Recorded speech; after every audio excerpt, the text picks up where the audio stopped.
Hello সবাইকে, আজ আমি তোমাদের সাথে শেয়ার করব আমাদের দুর্গাপুজোর মিনি ব্লগ। আমি দুর্গাপুজোর সময় ভিডিওটা করে রেখেছিলাম, কিন্তু আমার বরের অ্যাক্সিডেন্ট হওয়ার পর এতটাই ব্যস্ত হয়ে গেছিলাম যে পুজোর ভিডিওগুলো আর এডিট করে ভয়েস ওভার দিয়ে পোস্টই করা হয়নি। এবার তো ফোন ঘাঁটতে ঘাঁটতে দেখলাম যে এই ভিডিওগুলো এখনও পর্যন্ত রয়ে গেছে। আর এত শখ করে ভিডিওগুলো তুলেছিলাম, ডিলিট তো আর করে দিতে পারি না। ডিলিট না করলে অবশ্য ডিলিট হয়ে যায় অনেক সময় ফোন ফরম্যাট হলে। তো ভাবলাম যে ভয়েস ওভার দিয়ে এবার যেহেতু সময় আছে ভিডিওটা এডিট করে পোস্ট করেই ফেলি। তো এবার আসি আসল কথায়। এই যে আজকে হচ্ছে যত সম্ভব ষষ্ঠী, তো আমরা দুজনে মিলে সাজুগুজু করে রেডি হয়ে বেরিয়ে পড়েছি। আর বেরিয়ে আমরা সোজা চলে এসেছি এক্সিস মলের উল্টো দিকে যে সেন্ট্রাল মল রয়েছে সেই মাঠটার মধ্যে যে পুজোটা হচ্ছে সেই পুজোটাই দেখতে। আর এত অসম্ভব সুন্দর থিম করে, চোখ মন দুটোই কিন্তু জুড়িয়ে যায়। আর এখন রাত ওই 10টা মতো বাজে বা তার বেশিও হতে পারে। আর এখনই কত ভিড় দেখেছো, আর বাকি দিনগুলো তো পড়েই রয়েছে। তো যাই হোক, মন ভরে চোখ ভরে প্যান্ডেল ঠাকুর সমস্ত কিছু দেখে নিয়ে ক্যামেরাও বন্দি করে ফেলেছি। তারপরেও সাইডের থেকে দেখলাম যে মাকে বেশ ভালোভাবে দেখা যাচ্ছে, তাই দাঁড়িয়ে একটু ছবি আর ভিডিও নিয়ে নিলাম। তারপর মাঠে যেহেতু মেলা বসেছে তাই ভাবলাম যে একটু মেলায় যাওয়া যাক। আর যেতে যেতেই এই জিনিসটা নজর টানলো, কি সুন্দর একটা বড় বোলের মধ্যে ম্যাগি ঢেলে রেখেছে আর একটা বড় নেসকাফের একটা কফি মাগ।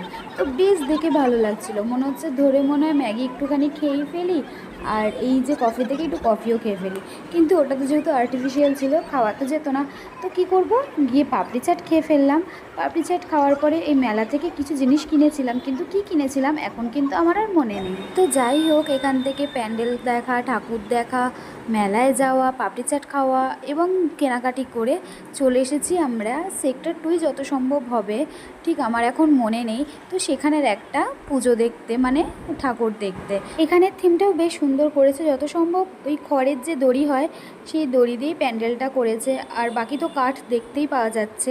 আর এখানে না কিছু কিছু সেই মাটির ভাঁড়গুলো ভেঙে রেখেছিল, নিচে আলো দিয়েছিল আর মনে হচ্ছিল কি যে আগুন জ্বলছে বা কয়লা রেখেছে এই রকম টাইপের, বেশ ভাল লাগছিল দেখতে। আর গাছের কিছু শুকনো ডাল দেখলাম যেখানে প্রতিমা রয়েছে তার উপরটা দিয়ে রেখে দিয়েছে, মানে সাজিয়েছে, বেশ ভালো লাগছিল দেখে। আমি হয়তো অতটাও ভালো সুন্দর করে বলে ব্যাখ্যা দিয়ে বুঝিয়ে উঠতে পারি না, তবে যতটুকু চেষ্টা করি যাতে আমার কথার মাধ্যমে তোমরা জিনিসটা বুঝতে পারো। তো দেখো, আমরা ঠাকুর দেখে নিয়ে বেশি ঠাকুর তো দেখতে পারিনি, হাতে গুনে দুটো ঠাকুরই দেখেছি, সেটাই তোমাদের সাথে শেয়ার করলাম। তো সেখান থেকে চলে এসেছি সোজা চিনার পার্কে যে আমিনিয়া রেস্টুরেন্ট আছে সেখানে। এসেই আমরা খাবার দাবার অর্ডার করে দিয়েছি আর খাবার দাবার চলেও এসেছি। তো প্রথমে খাবারে অর্ডার করা হয়েছিল স্টার্টারে কাবাব, তো সেটাই চলে এসছে। আর কাবাবটা আসাতেই আমরা দুজনে মিলে হামলে পড়ে খেয়ে নিচ্ছি। আর সত্যি বলতে হামলে পড়ে বলছি ঠিকই, কিন্তু কাবাব খুব একটা আমার পছন্দেরও না, তবে আমি খাবো না এরকমও কিন্তু কোনো ব্যাপার না। তো যাই হোক, দেখো তোমার আমার সবার পছন্দের বিরিয়ানিও চলে এসছে। এটা না চিকেন বিরিয়ানি নিয়েছিলাম না মাটন বিরিয়ানি নিয়েছিলাম আমি আপাতত ভুলে গেছি। তো এখানে আমিনিয়ার বিরিয়ানি কিন্তু আমার প্রচণ্ড ভালো লাগে। আর এখানে প্রাইসটাও ঠিকঠাক। আর এক প্লেট বিরিয়ানি দেখেছো এতটাই দিয়েছে, আমাদের দুজনের কিন্তু হয়ে গেছে, মানে কোয়ান্টিটি কিন্তু ভালোই দেয়। তো যাই হোক, আমরা তো মন পেট ভরে খাওয়া দাওয়া করে নিয়েছি। তো খেয়ে দিয়ে নিয়ে ফিরনি অর্ডার করেছিলাম, ফিরনিটা আর খাইনি। তো ভাবলাম যে বাড়ি গিয়ে খাওয়া যাবে। আর যেহেতু লাবুকে একা রেখে গেছিলাম তার জন্য খুব একটা চিন্তাও হচ্ছিল, তাই আর ওখানে বেশিক্ষণ সময় নষ্ট করিনি। আর আমরা বাড়ি চলে এসেছি বলে লাবু তো দেখেছো তিরিং বিরিং করে লাফাচ্ছে। তো 2024-এর দুর্গাপুজোর ষষ্ঠীর দিনের ভিডিওটা আমি এখানেই শেষ করছি। সবাই খুব ভালো থেকো, সবাইকে টাটা।